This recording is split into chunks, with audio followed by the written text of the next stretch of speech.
Mira, uno podría preguntarse, ¿y qué tiene Transnistria para responder? ¿Será mucho, será poco? Bueno, Transnistria tiene un ejército, que la gente tome nota, de unos 10,000 militares en activo.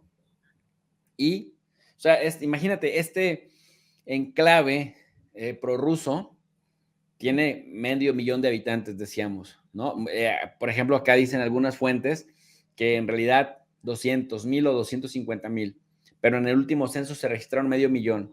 Pero tiene un ejército de 10,000 militares, que son relativamente pocos para 500,000, pero tiene 15,000 reservistas, que ya un ejército de 25,000 no tan fácil lo haces polvo en poco tiempo. Pero además, Transnistria tiene más soldados que Moldavia. Moldavia tiene como unos 7, 8,000 soldados. Y Transnistria además cuenta con unos 18 tanques T-55 y T-72, que son relativamente modernos. Así que en lo que Rusia llega para apoyarles, podrían dar pelea. Además que tiene 1,700 militares rusos, o sea, menos de 2,000, pero resguardando ahí en Tiraspol, la capital de Transnistria, tiene pues arsenal bastante interesante con qué responder, de tal suerte pues que Ucrania tendría, me parece, mucho más que perder con una invasión a Transnistria para darle a Rusia donde más le duele. ¿Por qué? Porque para empezar, Moldavia no lo vería con buenos ojos y Rumania tampoco, porque cada vez se acercaría más el tema de la guerra a sus fronteras. Y en ese contexto, Bulgaria y otros países, como Austria, por ejemplo, que han estado viendo a Ucrania como la víctima, pasaría de ser un país invadido y agredido, de acuerdo a la narrativa europea, a un país que se mete contra otro más chiquito con el pretexto de seguir agrediendo a Rusia, que en este caso sería Moldavia, porque recordemos que Moldavia todavía sigue considerando a Transnistria como parte suya. Y cuando Naciones Unidas le dice a Rusia, oye, ya salte, saca tus 1,700 soldados, Rusia responde, yo no tengo intenciones de quedarme, pero ayúdenme a crear una ruta de por dónde puedo sacar todo el arsenal que tenemos ahí en Transnistria con el batallón número 14. Por eso decíamos, mi querido Hugo, que no se descarta nada, pero está bastante complejo el asunto. Totalmente, totalmente. Y también hay que considerar que Ucrania está muy desgastado con el avance de contener, más claro, el avance de Rusia en Donetsk. No sabemos exactamente cuántos efectivos cuenta Ucrania. Me parece que cuando fue el presidente de Estados Unidos, por respeto a esa nación, lo voy a mencionar así sin calificativos, y entró a Kiev y de la diplomacia rusa bueno, se ha comentado que cuando un gobernante, el dirigente, el representante del ejecutivo de un país va a una de las capitales de dos naciones en guerra, en conflicto,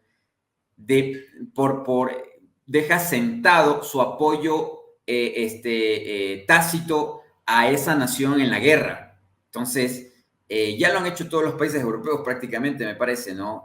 Pero el que Biden haya ido en estos días a hacer sus videos y todo lo demás, es una declaración, o sea, en el tema diplomático, es una declaración de guerra directa. Pero, claro, estamos hablando de dos megapotencias militares, etcétera, etcétera, y el gobierno ruso siempre lo ha estado tomando con mucha suavidad, con mucha calma. Y yo lo veo como el presidente ruso, como practicó tanto judo por tantos años, creo que maneja la estrategia del judo, ¿no? O sea, de jugar con el oponente, etcétera, etcétera, me parece, porque la verdad cualquier otro gobernante de otro país, hace mucho tiempo yo hubiese detenido los submarinos, los portaaviones, se hubiesen enfrentado en guerra en el océano, en algún lado, ya. Pero por lo visto todavía no, y todavía se siguen abriendo otros frentes, ¿no? Y creo yo que, como se dice, es que los hermanos de Transnistria son hermanos de Moldavia, pero en toda esa región, todos son hermanos. Todos esos son. Y yo le decía a gente de Bielorrusia, nosotros los sudamericanos, también ellos han de ver lo raro, ¿no? para nosotros que nos peleáramos chilenos con colombianos, peruanos, etcétera. Pero a mí también me parece extraño, todos son rubios, azules, blancos, todos son parecidísimos, son la misma gente, mi criterio, y no entendemos por qué se odian y se pelean tanto. Si tú pones a un bielorruso, un ruso, un ucraniano, un lituano, en la misma línea, son iguales para mi criterio, mujeres y hombres, son el mismo pueblo, pero parece ser que, claro, el adoctrinamiento antirruso en Ucrania y en estos otros territorios hace que la cosa se ponga muy, muy caliente, muy difícil, pero sigo escuchando de la parte diplomática rusa, sigo escuchando de que siguen considerando como hermanos a los moldavos, a los de Transnistria, a los del Donbass, a los de Ucrania, a los de Bielorrusia, a los de Finlandia, etcétera, etcétera. Entonces, hay una doble retórica muy, muy dispar, ¿no? Muy, muy dispar. Pese a todo eso, el gobierno ruso está haciendo una acción militar contundente en estos territorios que ha devastado a Ucrania en específico, la está devastando ya a niveles insospechados, y que mi teoría es que yo no creo que lleguen los Leopard ni los F-15, o sea, si esta guerra continúa, no va a quedar hombres, va a ser los próximos reportajes o análisis que hagamos en unos cuantos años será Ucrania el país que no tiene hombres. Porque así de fácil estoy viendo. Y ojo que también hay divisiones aerotransportadas, así le llaman en la guerra, que tranquilamente pueden caer en paracaídas, aunque no haya puente por carretera, por tren, para llevar efectivos a Transnistria por parte de los rusos, ¿no? Y aún así, con la tecnología del siglo XXI, tú puedes lanzar misiles desde ya lo ha demostrado Rusia, que ataca a Ucrania desde el mar Caspio, ¿no? Entonces, otro mar en mucha distancia y destruye puntos específicos cuando le desea hacer. Entonces, yo creo que esta situación, si se presiona, no sé si la OTAN busca esto, no sé si Rusia en el fondo también lo desea, podría provocar que los mismos de Transnistria, y usted dio datos duros, específicos, tremendos, Transnistria tranquilamente puede avanzar y quedarse con Odessa o con una salida directa al mar, porque es la oportunidad. No tiene rival en Moldavia, problemas políticos y desestabilización. Ucrania está totalmente desgastada militarmente, no va a poder enfrentar esos 10.000 efectivos, más los que tenga Rusia o qué sé yo. Entonces, yo creo que no hay que avivar el avispero mucho. Yo creo que Transnistria tranquila, y se ha defendido Transnistria a lo largo de todos estos años, si ha habido una intervención de las Naciones Unidas es porque los mismos de Transnistria son capaces de dividir tanto Ucrania como Moldavia, ¿no? Entonces, han apaciguado ese territorio, lo han tranquilizado de cierta manera tanto rusos como la ONU, pero como la ONU también no hay consenso en la ONU en este conflicto Ucrania-Rusia, Transnistria tranquilamente se podría convertir ahí sí en un verdadero polo gigantesco, en donde si se mete Rumania, etcétera, etcétera, podríamos estar hablando de una escalada de una guerra mucho, mucho más compleja que lo que hemos podido tratar en Ucrania por mucho tiempo, porque aún así ha sido controlado el tema ucraniano. Pero, Hugo, perdón, pero sí hay en Naciones Unidas sí hay un acuerdo, y el acuerdo es que se vayan las tropas rusas cuanto antes. A ver, nada más para ir como punto por punto de lo que dijiste. Tú señalabas que para ti te parecía que todos eran iguales así a priori, ¿no? Porque son blancos, tal.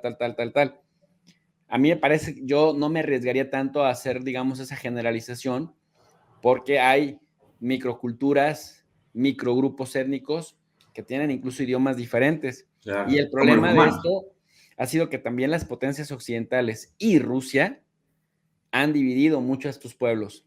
Mira, sin ir muy lejos, recordemos que en 1992 hubo una guerra civil en Moldavia, por eso se separa Transnistria, y hubo más de 1,000 muertos.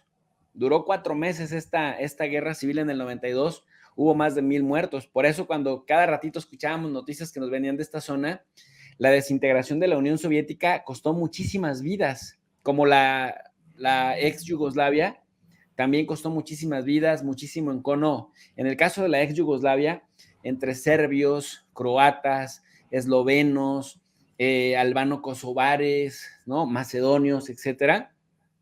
En el caso de la ex Unión Soviética, Armenia, Azerbaiyán, Georgia, Georgia. bueno, Chechenia, Transnistria, y acá hubo pues 1,000 muertos en 4 meses, y esta república independiente no reconocida ni siquiera por Rusia, sobrevive gracias al apoyo económico y militar de Rusia.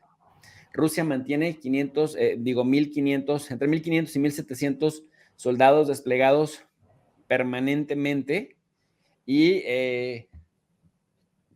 Naciones Unidas y tanto la presidenta de Moldavia han estado insistiendo de que Rusia sea de que sus soldados sean reemplazados por personal de Naciones Unidas, pero Rusia dice nada, porque se van a quedar con nuestro armamento, a pesar de que se supone que ya entre 2000 y 2004 eliminaron, destruyeron o se llevaron a Rusia como pudieron la mitad de todo el arsenal que les había quedado.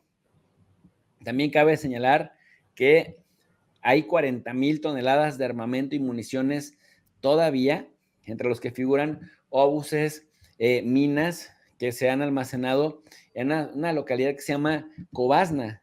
Ahí la vemos, es muy hacia arriba, o sea, muy hacia el norte. Entonces, sí hay muchas diferencias, y los poderes regionales e internacionales han contribuido a mantener a estos pueblos divididos. No es casual, pues, mi querido Hugo, que Ucrania tenga un nivel de pobreza tremendo, que Moldavia tenga también bastantísimos pobres en proporción a la totalidad de su población, y bueno, de Rumania y de Bulgaria no se diga, porque a pesar de que ya tanto Rumania como Bulgaria entraron a la Unión Europea, siguen siendo, digamos, el negrito en el arroz en estos lugares. Por eso, pensar que Ucrania se puede embarcar en Transnistria, híjole, me parece que ahora sí Rusia no, pues no mediría, o mediría, intensificaría, digamos, el tipo de ataques, e iría con todo por Odessa.